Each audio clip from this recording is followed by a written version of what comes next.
Everyone, welcome back to my YouTube channel. English सीखने के सफ़र में आप सभी का स्वागत है।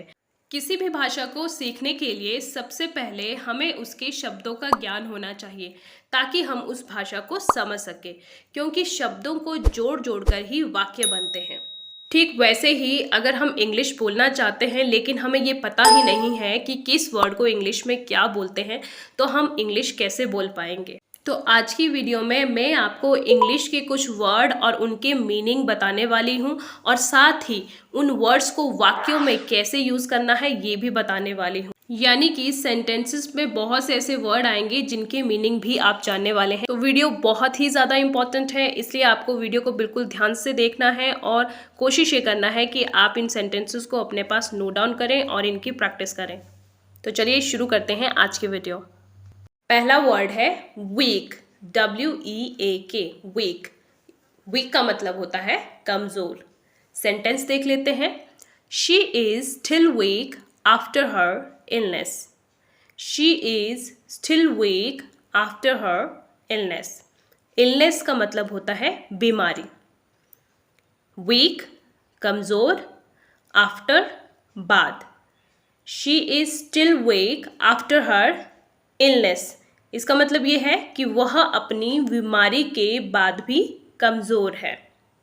शी इज़ वह है, स्टिल वीक भी कमज़ोर, आफ्टर के बाद, हर इलनेस अपनी बीमारी, वह अपनी बीमारी के बाद भी कमज़ोर है। She is still weak after her illness.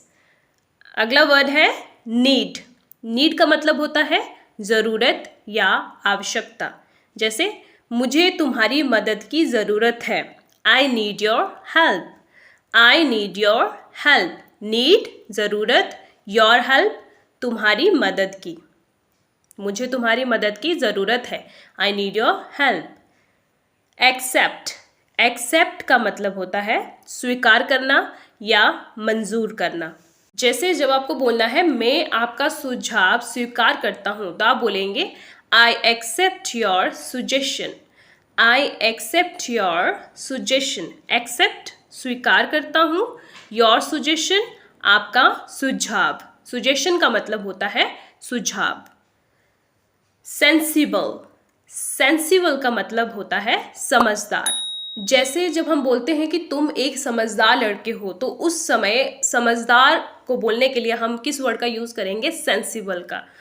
You are a sensible boy. तुम एक समझदार लड़के हो। बॉय का मतलब होता है लड़का। यू आर तुम हो, एक सेंसिबल बॉय समझदार लड़के। Next word is big. Big का मतलब होता है बड़ा। बड़ा। बिग का यूज़ हम साइज़ को शो करने के लिए करते हैं। जब हमें किसी चीज़ का साइज़ बताना हो या कोई चीज़ साइज़ में कितनी बड़ी है, तब हम बिग का यूज़ करते हैं। जैसे वह एक बड़े घर में रहता है। He live in a big house. He live in a big house. He live वह रहता है, इन अ, इन का मतलब होता है मैं, अ बिग एक बड़े, अ का मतलब एक, बिग का मतलब बड़े, हाउस घर। वह एक बड़े घर में रहता है। He live in a big house. Small. Small का मतलब होता है छोटा। छोटा। स्मॉल का यूज़ भी अक्सर हम साइज में कोई चीज़ कितनी छोटी है उसके लिए यूज़ करते हैं। और बिग का जो ऑपोजिट यानी उल्टा होता है वो स्मॉल होता है। स्मॉल का मतलब होता है छोटा। जैसे मेरे पास आपके लिए एक छोटा सा तोहफा है। I have a small gift for you. I have a small gift for you. I have मेरे पास है, एक, स्मॉल छोटा सा, गिफ्ट, गिफ्ट का मतलब होता है तोहफा, फॉर यू तुम्हारे लिए या आपके लिए। मेरे पास आपके लिए एक छोटा सा तोहफा है। I have a small gift for you. अगला वर्ड है अनदर चांस। इसका मतलब होता है एक और मौका। फॉर एग्जाम्पल, उसे एक और मौका दिया जाना चाहिए। He should be given another chance. He should be given another chance. He वह, should चाहिए, be given दिया जाना, another chance एक और मौका, उसे एक और मौका दिया जाना चाहिए. He should be given another chance. Down. Down का मतलब होता है नीचे, नीचे. जैसे वह बिस्तर से नीचे गिर गया. He fell down from the bed. He fell down from the bed. He यानी वह, fell, fell का मतलब होता है गिर गया. fell fall की सेकंड फॉर्म है. fall का मतलब होता है गिरना, fell मतलब गिर गया.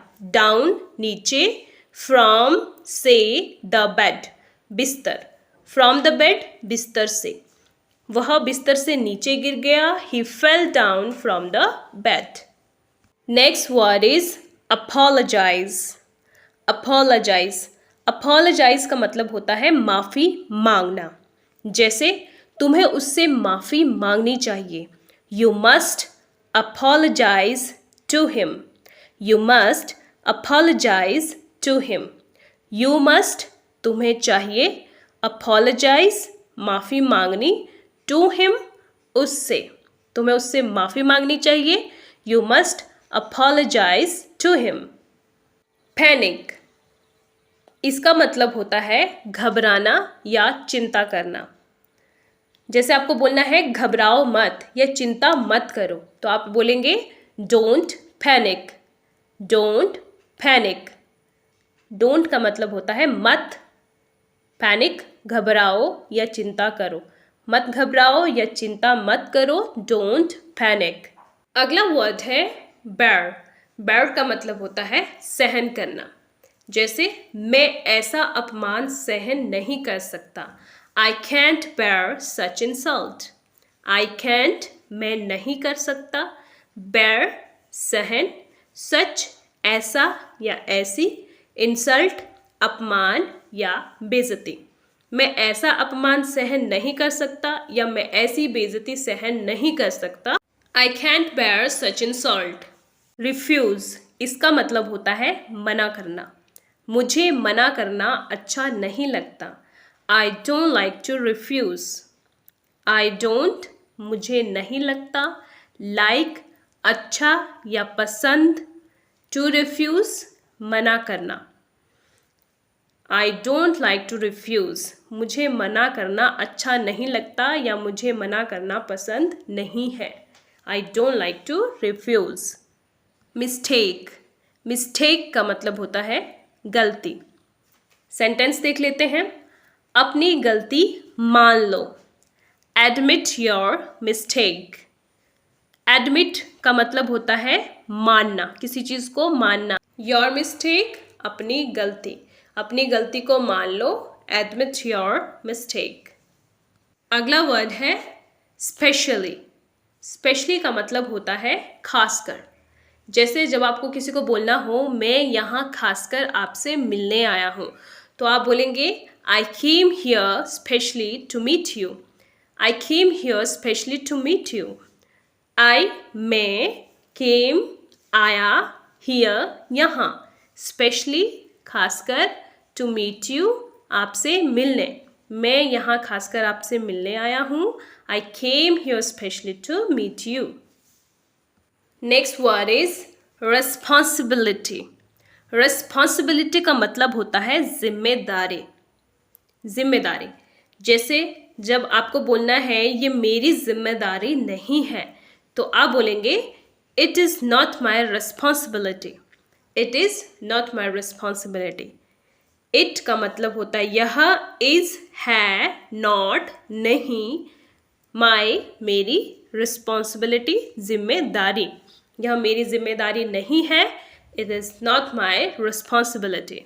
तो ये थे कुछ एक वर्ड्स जिनके मैंने आपको मीनिंग भी बताए और साथ ही इन वर्ड्स को सेंटेंसेस में कैसे यूज करते हैं मैंने आपको ये भी बताया। अब आपकी ये रिस्पॉन्सिबिलिटी है कि आपको इन वर्ड्स को अच्छे से लर्न करना है और साथ ही इन सेंटेंसेस को अपनी डेली लाइफ में यूज करने की कोशिश करनी है और ज्यादा से ज्यादा बोलने की प्रैक्टिस करनी है। आप जितना ज्यादा बोलने की प्रैक्टिस करेंगे उतना ज्यादा सीखेंगे। वीडियो अगर हेल्पफुल रहा हो तो लाइक करना ना भूलें और साथ ही शेयर करें उन लोगों के साथ जो इंग्लिश सीखना चाहते हैं और इस जर्नी का हिस्सा बनना चाहते हैं। अगर आप चैनल पर नए हैं तो चैनल को सब्सक्राइब करना ना भूलिएगा ताकि आपको मेरी हर एक वीडियो की नोटिफिकेशन सबसे पहले मिले। बहुत जल्द मिलेंगे एक नई वीडियो में। Till then keep learning, take care and bye bye.